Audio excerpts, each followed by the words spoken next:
2.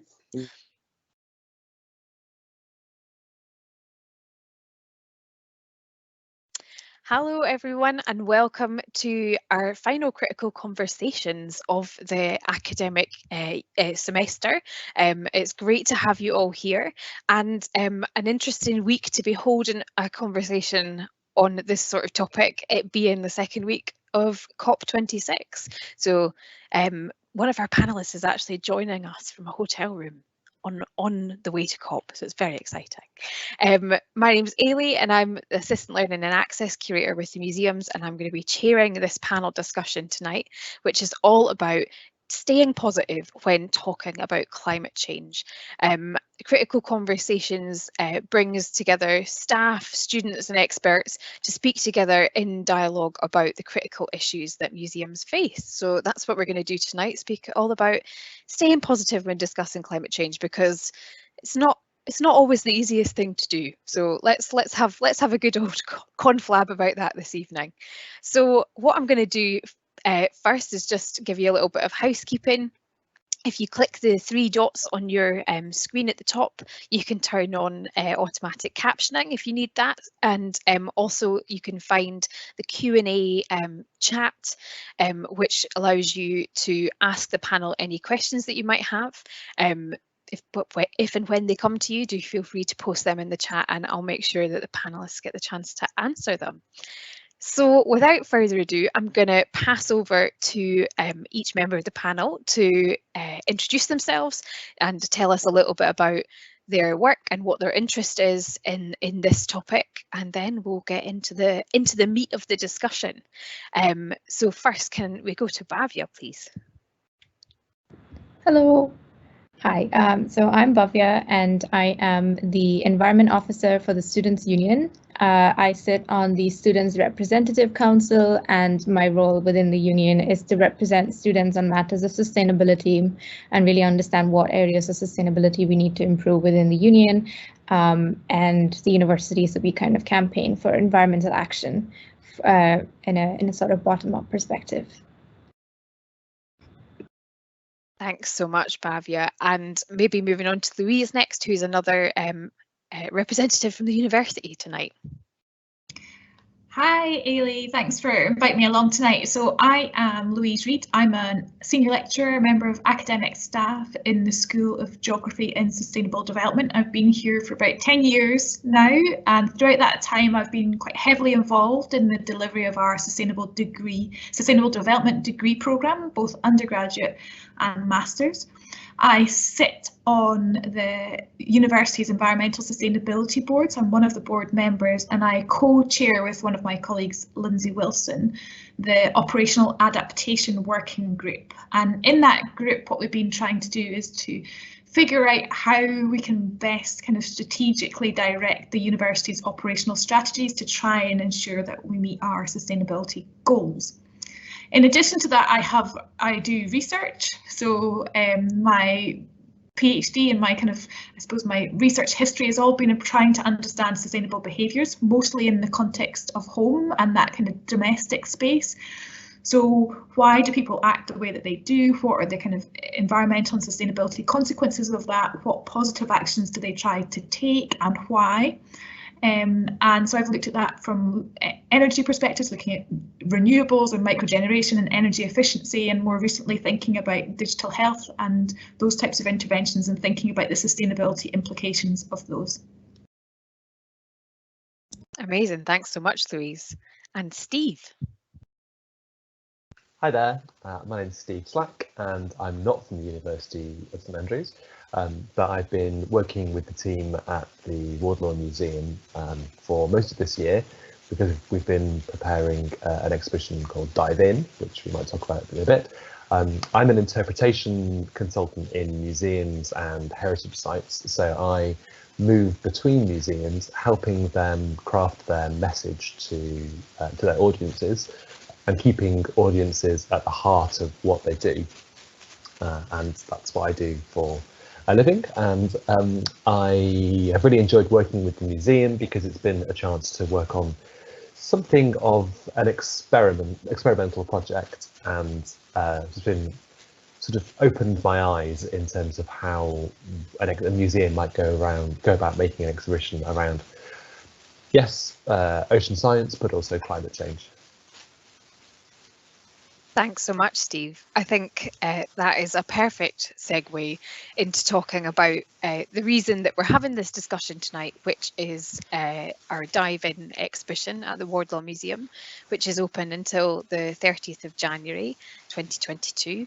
And the message really behind that exhibition, like you say, Steve, it's all about ocean science, it's all about the wonders of the ocean, but fundamentally what we're asking people to do, and we're being quite transparent about it, is to take action in your own life in order to actually help protect the ocean.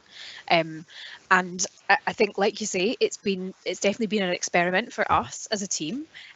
We have never claimed to know all the answers or know exactly the right way to go about things, but we've certainly been working with people who have helped us to draw some conclusions, and they have been the reason that we've sort of constructed the exhibition in the way that we have. And the reason we've chosen this topic of just staying positive when discussing climate change is largely based on the approach that we've taken for Dive In, right?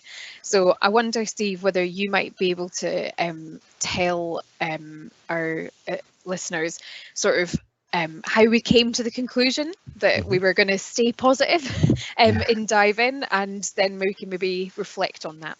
Yeah, there was something of an experiment in this project, because quite often when we're making museum exhibitions, we think about in the planning stages what people are going to learn from an exhibition. What will visitors get from coming to an exhibition?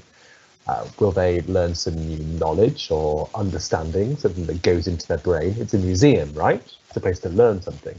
But actually, we also think of learning in terms of emotional learning. So it could be values or attitudes or feelings that arise from a museum visit. It might be particular skills that people take away, or inspiration and creativity, and also things that they might do, things that they might take away into their own lives and enact.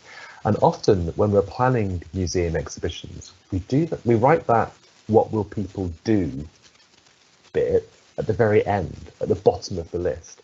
And what we've done for this exhibition is to put that right at the top and actually put it front and centre. Can a museum exhibition affect behavioural change in its visitors, is our big sort of research question, if you like. And in particular in relation to climate change, but also and planetary responsibility. And the catalyst for that is looking at the oceans. And by taking something like behaviour change and putting it at the heart of what we do, we hope that that is a positive story that we tell. So people will get to the end of the exhibition and think about, these are the things that I could do, as opposed to, oh my goodness, the climate is an utter crisis and I feel completely helpless. Part of the challenge of that, of course, is that the planet is in crisis and the oceans are also in crisis, and there's just so many issues to unpack and so many potential solutions that could be out there. As a project team, we found it quite difficult to find our clarity of message, because there was so much. Part of our message at one point was going to be, this is so unbelievably complex and interconnected that we can't really understand it, yet here are some solutions. And we actually found we had to pare it right back and try and tell something quite straightforward and not dumbed down in any way, but certainly with a clarity of message to it. And so that kind of gave rise to the behavioural asks that we made. I guess the other experimental thing we've done is to bring a behavioural change specialist, an environmental psychologist, onto our team, Adam Corner, who's been working with us to bring that perspective to our planning, which is not what most museums would do when they're making exhibitions. So that's been really eye-opening as well. Absolutely. I think, like you say, it's been a process, hasn't it? And it's still very much a process. We're doing quite robust evaluation at the moment, which we will definitely be sharing with everybody when that is available. But like you say, the focus really is on ensuring that visitors don't leave feeling overwhelmed or feeling helpless, like there's nothing they can do to contribute to the discussion. I wonder whether this is a good place to bring you in, Louise, as a lot of your work obviously focuses on, you know, behavioural change and sort of individual versus organisational action. Really, I think that's probably a fair thing to say. That bit about how much can an individual actually do to impact the climate crisis. It'd be interesting to hear your thoughts on that to begin with. Thanks, Ailey. I think it's a really interesting question. You know, when you look at the scenes from COP26 at the weekend and you see the hundreds of thousands of activists lining the streets of Glasgow, trying to make their voice heard, and the sort of continuing efforts of protest outside of COP, and that desire to, I suppose, compel action. I mean, those are the actions of hundreds of thousands of individuals, but collectively they hopefully will have some impact, and that's, I suppose, the ambition. So I don't think it's necessarily always as simple as individuals versus collective action, and so maybe thinking about it in that way is unhelpful. But I take Steve's points and reflections there about this kind of the educating that we can do in museums and universities, and part of that is inspiring change. But I think we need to be reflective of the fact that even if we give people information or if we educate them, it's not necessarily always possible for them to make the changes that they want in their lives, because we all live within these broader political and social structures, and we adhere to cultural conventions that shape our everyday activities. And so to some extent, yes, there are things that we can do as individuals, but we have to be mindful of the fact that we're not individuals in an island, and that we very much are part of communities and universities and organisations and museums, disciplines, households. And so we need to kind of think quite carefully about how we frame many of those debates. And it just giving people information doesn't necessarily help if they can't act on that information. It can actually be counterproductive.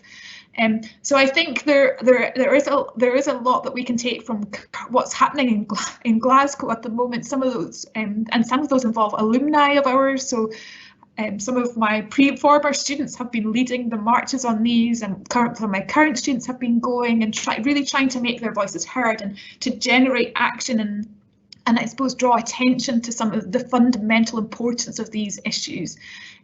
So I think some of those signs and sights are really hopeful, and they do encourage us, but I don't think we can lose sight of the overwhelming challenge of the position that we're in. And certainly as a member of the university community, I think there's a lot that I could do potentially in terms of trying to continue to drive that agenda forward within the university and what we do. So I don't know if that answers your question, but I don't think it's quite as clear cut as individuals versus collectives. I think there's a continuum here that we need to be acknowledging, and I think the exhibition tries to do that, so that's great.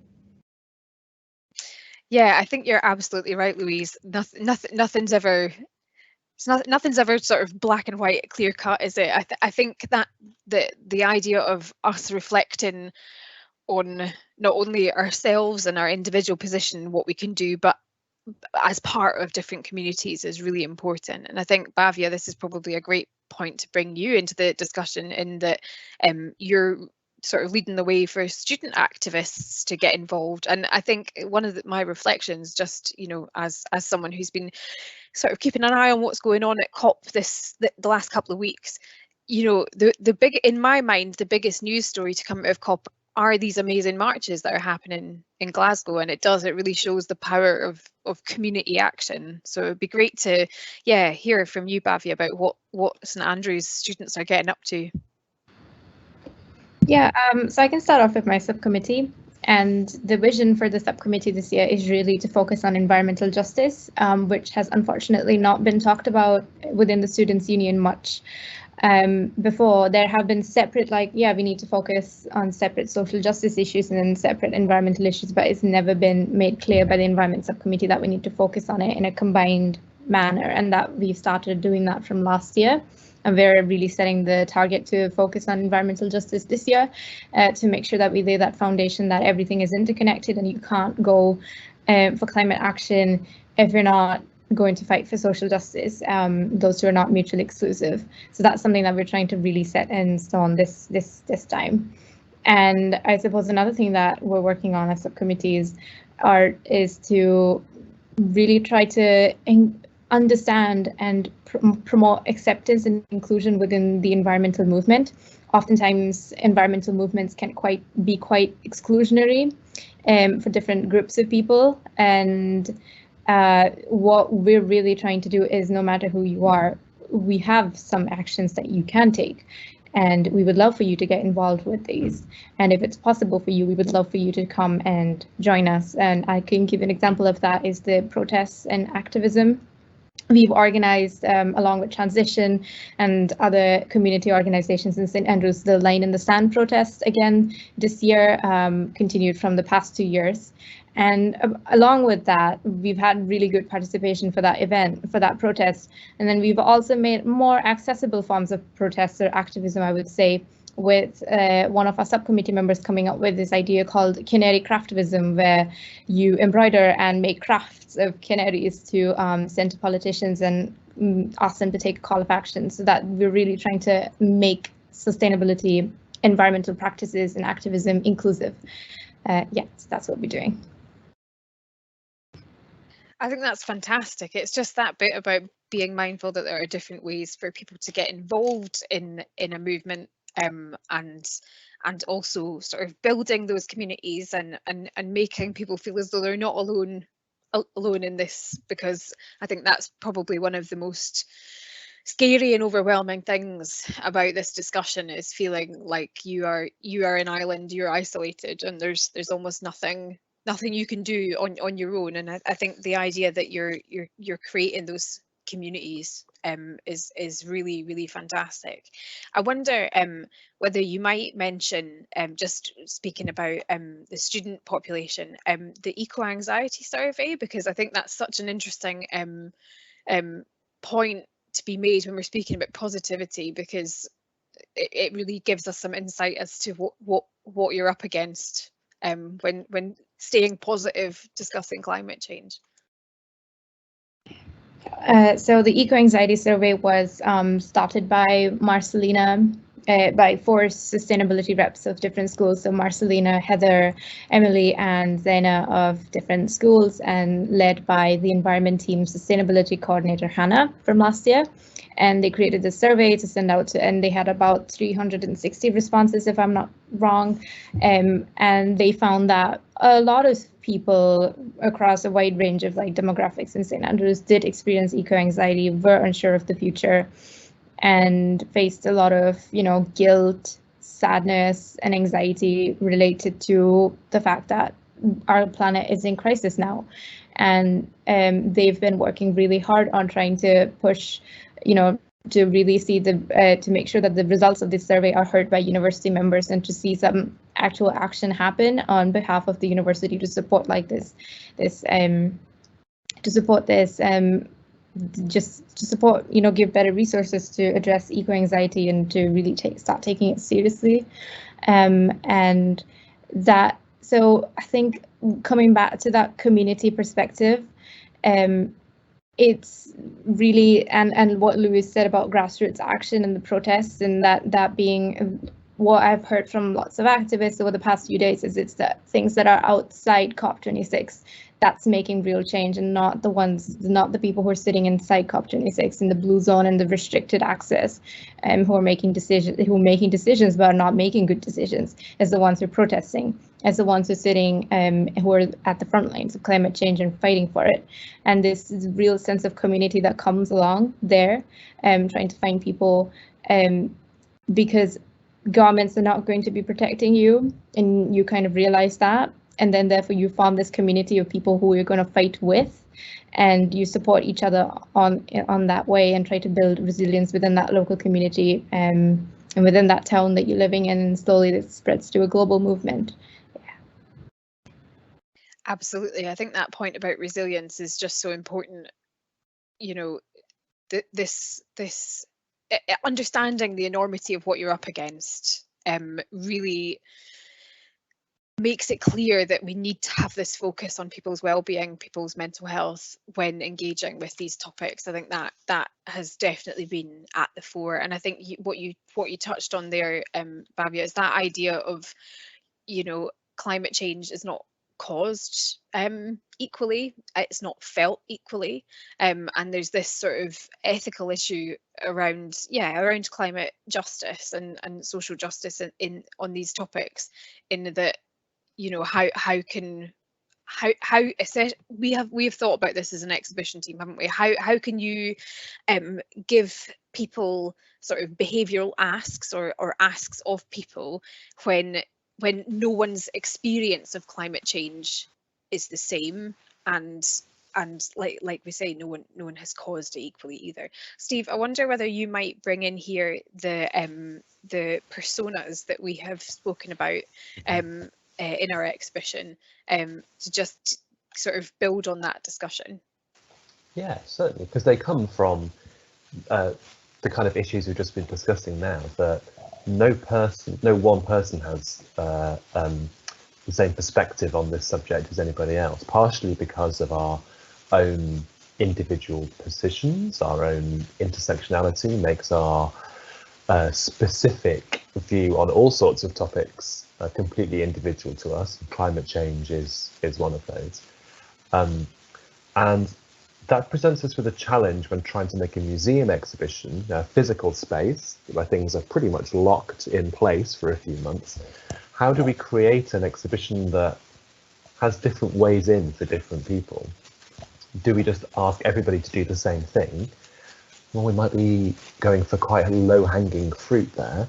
Do we ask everyone to be like really high aspirational in the kind of things that they might do in their lives? Well, not everyone's in the same place. And so we played around with this, and we ended up coming up with a concept of a few different personas, a few different perceptions or understandings of how people are, how they're sort of wired to think about climate change. So at the beginning of the exhibition, we invite, you don't have to do it, but we invite visitors to slot themselves into one of 4 personas. Personas is a very human word, but actually they're based on animals and aquatic creatures. So at the start of the exhibition, if you identify as kind of just dipping my toe into the start of my understanding or impact of climate change, then you get sorted as the krill, or you might be the fish, or you might be the puffin, or you might be the seal. And they're all quite cute and have little logos, and you can follow those around the exhibition. The seal is like, I'm basically a climate campaigner and I'm ready to take on the world and, you know, set me a really great challenge. And there's gradations in between that. And one of them is particularly aimed at school-age children, although not necessarily that everyone will follow those. We did think initially of having it maybe as like a Cosmo quiz, you know, are you mostly A's, mostly B's, mostly C's? Oh, it turns out you're a sea lion. But it got a bit fiddly for how we'd organised that at the beginning. But there's 4 different personas that people look out for. What's interesting is that, and at each section of the exhibition, though there's different behavioural asks for those 4 different groups. What's interesting is that people are not playing by the, I'm not going to call them rules that we've set for the exhibition, that you follow the fish through the exhibition, because we are naturally inquisitive beings, and so everyone's apparently, when they're going to the exhibition, our initial feedback is showing everyone's looking at what the other behavioural asks. Oh, what are they being asked to do? Oh, what are we being asked to do?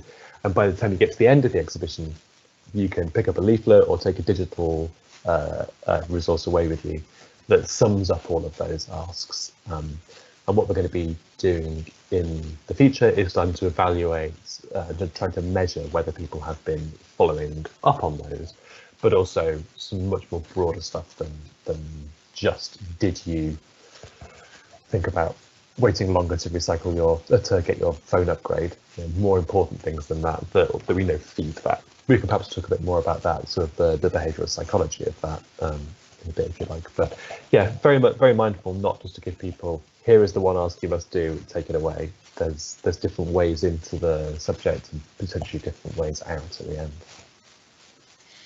I think that's, you know, the idea that we've, you know, hopefully tried to cater for as many people as possible is, again, kind of for us that way of staying positive in this communication, right? Because we're trying to say, no matter where you are on this journey, there is something you can do, there is something to contribute. There's nothing, there's no sort of there's no judgment involved. It's just, you know, anything you can do is good, right? I think that's the general sort of feeling that we at least hope that it is communicated in this exhibition.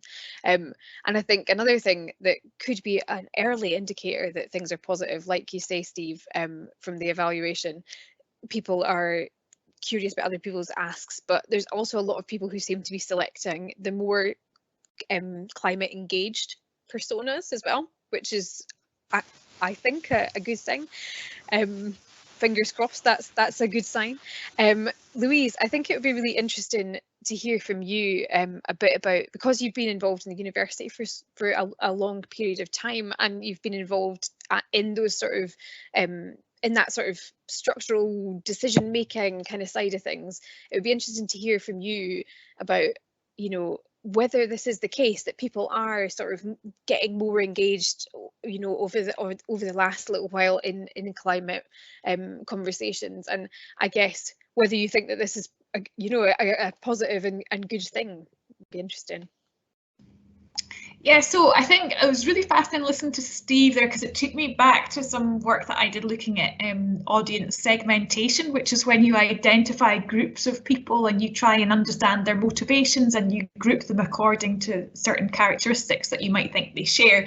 And so it's really fast, because a long-standing criticism of that was always that essentially you would end up putting people in boxes. And so it's really interesting that people, in essence, seem to resist that and to move between the boxes, and I think that kind of reflects real life, to be honest, and it's a lot of what we see at the university at a strategic level as well. So, you know, we need to think about, we've got a really diverse community.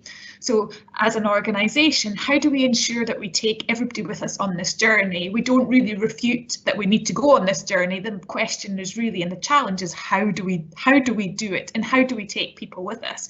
Recognising that we've got some people for whom climate change is already an urgent issue, and they're impatient for the university to do more, rightly so, all the way to other people who are completely disengaged and maybe have heard about climate change but don't feel it's anything they have something to do, or maybe just are unaware of this even being an issue. So we have a real continuum of people, and those people will also have a high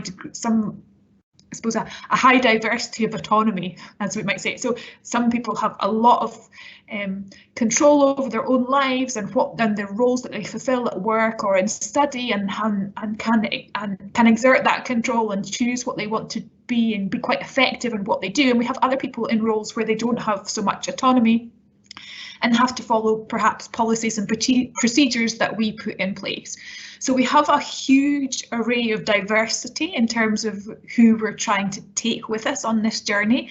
And so that kind of challenge is really something that we're grappling with at the moment. But I think, to get back to your original question, Ailey, when I started here at St Andrews, we had a sustainable development degree programme, but it wasn't anywhere near the size it is just now. I mean, I currently teach first year. We've got almost 320 students just on the first year module. That's grown considerably since I started here.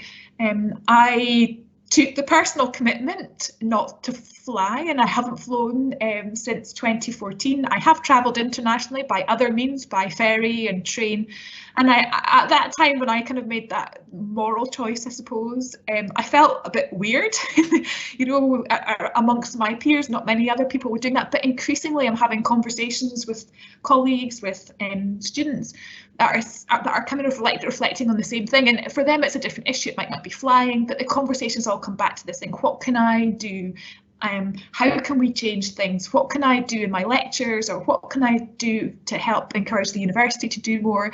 And I think that kind of collectivity of engagement is definitely something I'm seeing a lot more of, and where it just used to be maybe a few of us or the kind of usual suspects, when I'm talking really about my colleagues now, that I think that has really diversified, but not just that, the strength of feeling, the lengths that people are prepared to go to make those points, I think is definitely gained more urgency. So from that perspective, I think I've definitely seen a change since I've been here, and rightly so. The students have been leading vociferously on this. You know, they hold us to account, they challenge us, they push us, they ask us really critical and pressing questions, and that is exactly what we need, and we're getting more and more of that from the student body too. So in all directions, I can see, you know, I can feel that this is changing, and I can see that in what we're trying to do as well. I think that's really, it's heartening to hear, isn't it? It's heartening to reflect on things that have been a change for the good. And I think clearly coming through in what you're saying, Louise, is the centrality of the student population in holding the university in this case to account. And it's that idea of sort of bottom up change. And Bhavya, you spoke about that a little bit around, you know, you seeing that as your subcommittee's role in sort of enacting that change. Do you think that it just strikes me that there's such a key role for this bottom-up activism to play, although there is also clearly a role for top-down activism to play as well. It's an interesting balance. I guess the answer is that we need a bit of both, right? I guess that's the answer. But yeah, Bhavya, I don't know if you want to speak a little bit about sort of what you've seen on the ground in the university and the change that you've seen. Actually, something I wanted to mention before is that when I said the subcommittee is bottom up, I've actually changed my mind. It's as when you said, it's both top down and bottom up, because while we are representing students and we are supporting student initiatives, and the committee, I would say itself would be a bottom up role, but my position would be sort of like in the middle, top down and bottom up, because I do have to work with making policies and deciding strategies, and I kind of associate that with more top down. So I would say that the subcommittee sits nicely in the middle of the integrated approach of taking in students' opinions, working with staff, and working to make those into policies, and editing those policies, and really just trying to make it as sustainable as possible. But yeah, other than that, can you just repeat your question, please? I just wanted to jump back to that bottom up, top down thing. Yeah, of course. I can't exactly remember how I phrased my question. I think it was we were reflecting on, yeah, how the student body has really pushed for that change of recent. It'd be interesting to hear your reflections about that, basically. I think the Students' Union allows for like lots of petitions to come through, and quite recently, we've had one more petition started by Ellie King. They started this petition for Ecosia on campus, really took it through and made sure that the Student Union would like officially support the transition to Ecosia, and now they're going to go and meet with IT services and figure out the logistics of it. But yeah, the creation of that petition, the support that it gathered, over 100 people signed it and all that. So that's another student-led initiative that started from the bottom up and really made it through now, and they're in the process of getting it through. And another thing would be Line in the Sand. I think Line in the Sand is one of the best examples of that really grassroots action that happened in St. Andrews. Firstly, it was led by Transition, who, while they're really focused on community action and just really building resilience within the community, either in terms of food by Edible Campus, or transport and diversity and cycling and active travel. So yeah, they just have a lot of initiatives, and they've really worked hard for the protest as well, along with other community-led groups like the subcommittee, a lot of other student societies, and a lot of member of community. And I suppose the really interesting thing about the protest was that although there were 600 people or so who joined us in the actual protest, a lot of the other people on the streets who weren't directly part of the protest also became part of it when they started supporting us and started cheering us on while we were doing the protest. So that's another like really good example of how the community just seems to come together when someone starts it. And yeah, just these really bottom down grassroots action points like transition are really important to start that process. Yeah, it sounds like there's been a lot of self-organization, right? I think that's really important. I wonder, both Bhavya and Louise, just thinking about the role you both play in sort of influencing that policy making and decision making. Coming back to the issue of positivity, do you find that in order to influence this change, you're taking a sort of positive approach to it, or is it a sort of more, we have to do this now because the world is ending, sort of more doom and gloom approach? I just wonder, within structures, whether this positive messaging is the most effective way to enact change, or whether actually sort of laying down the facts is a more important way to enact change. I'd be interested to hear either of your reflections on that.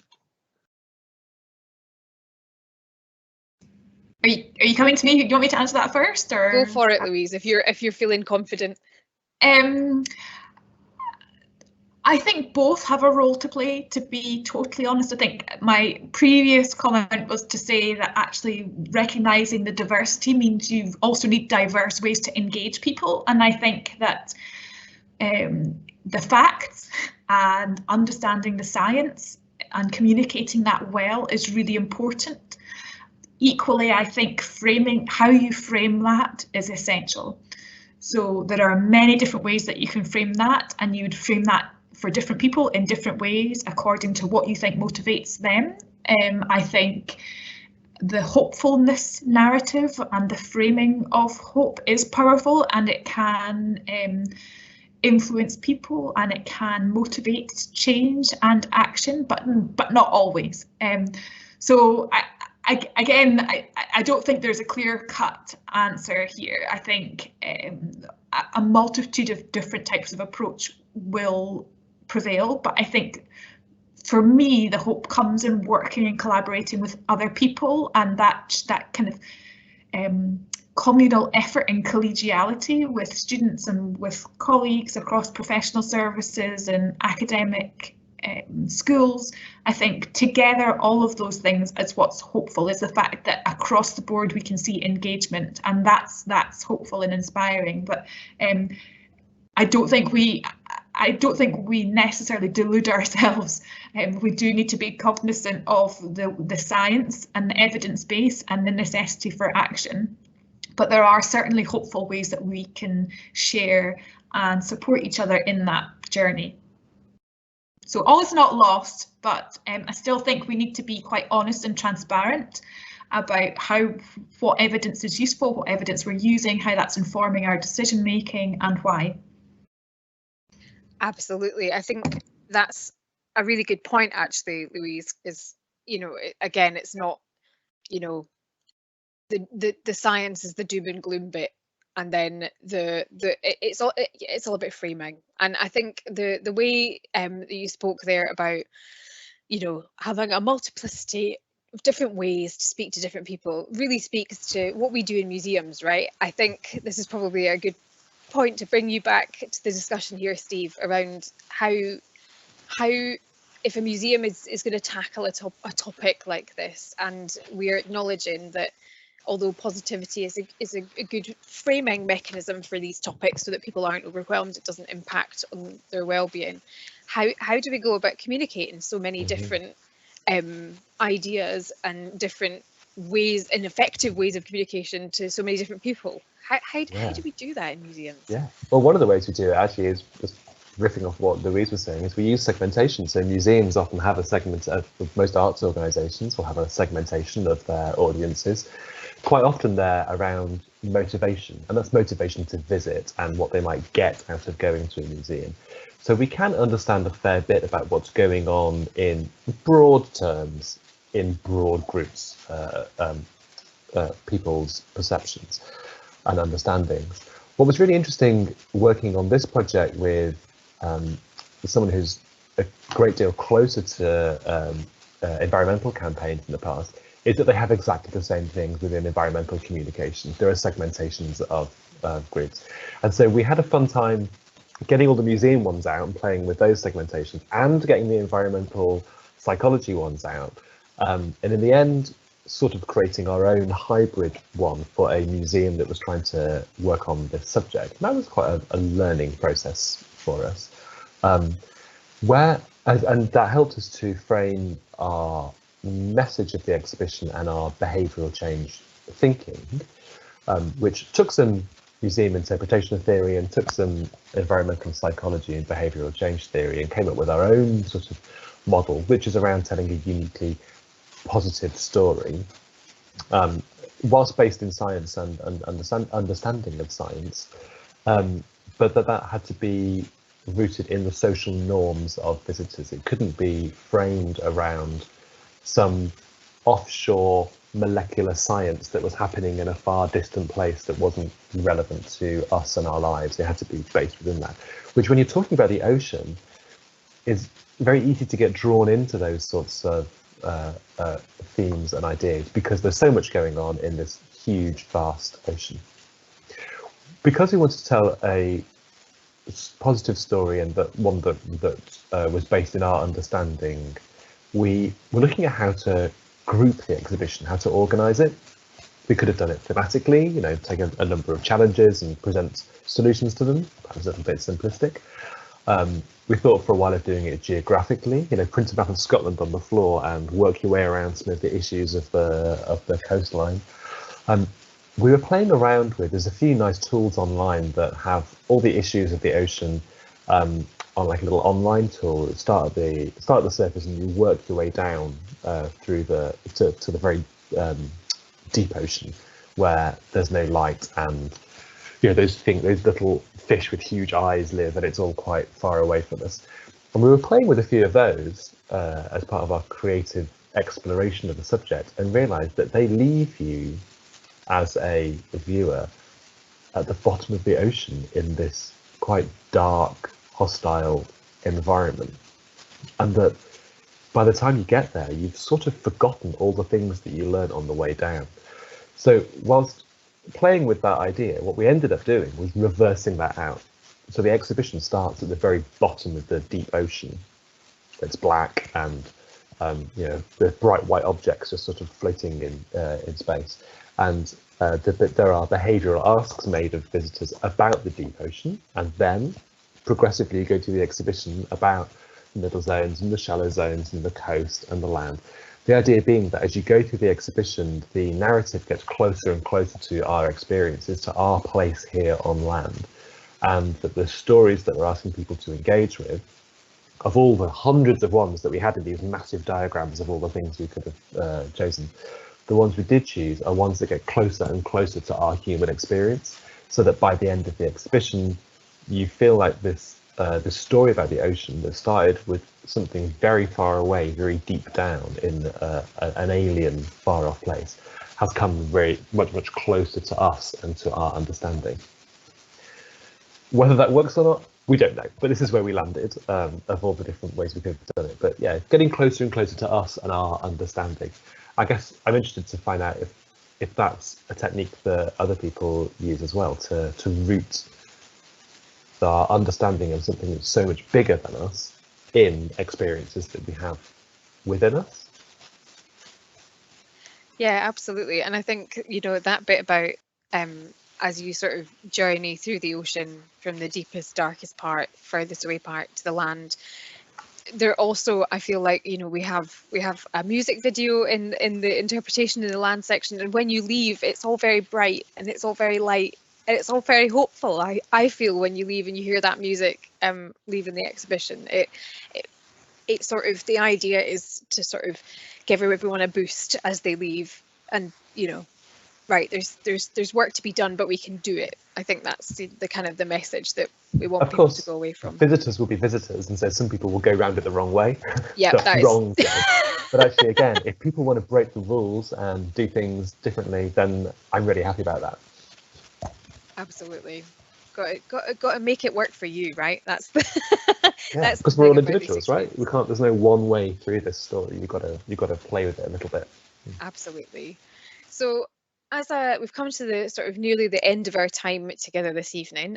We've had a fascinating conversation. I think what would be lovely as a way to sort of finish off tonight's discussion is if everybody on the panel could maybe give us a reason to be hopeful, you know, something they've seen, something that, you know, has sort of given you a bit of a boost when thinking about climate change. And for me, the march in Glasgow, wow, how brilliant to see that action on the ground. So that's my, for this week anyway, my hopeful message. Louise, what about yourself? You're about to go to COP. It's very exciting. Yeah, so I'm heading to COP tomorrow for the remainder of the week. I think you kind of stole my thunder a little bit there, Ailey. I was I kind of started with my opening about COP and seeing those protests, but I think for me it's a very personal connection. So there are students that I have taught who've been absolutely central in setting up some of those protests, and students that I currently teach who go and contribute to those things.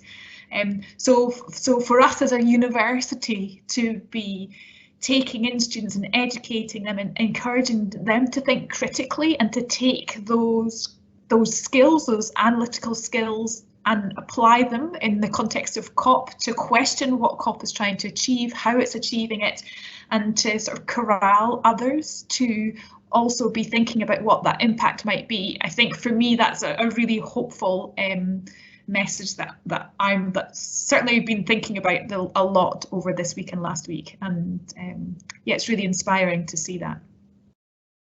How fantastic that, you know, it's like seeing the next generation come through. That's just so lovely. What about yourself, Bhavya? As a student activist, what's keeping you feeling hopeful?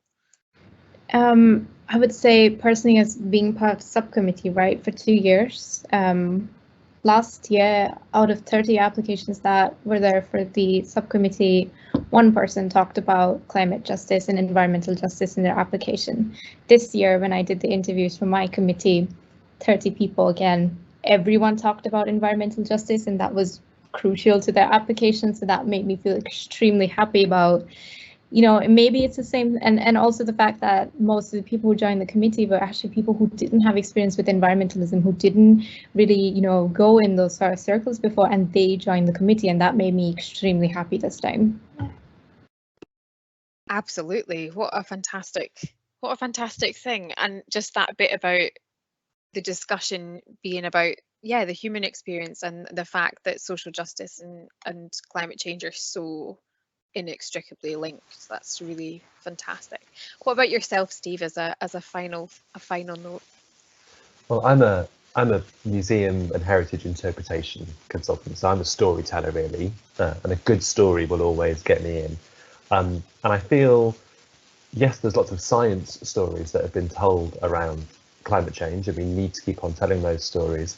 But as someone who doesn't necessarily naturally migrate towards a science story, I've been really inspired and given hope by the amount of creativity, the creative responses to, yes, COP being here, but to climate change and environmental thinking in general.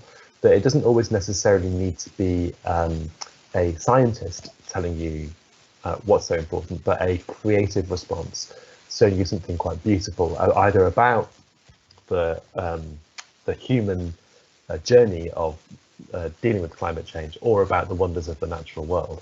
Those creative or often community-based responses remind us that actually, if we are feeling alone in this, or the despondency of, oh my goodness, how will my individual actions have any impact on that, then people coming together as a community to do beautiful things in response to climate change, that gives me a sense of hope.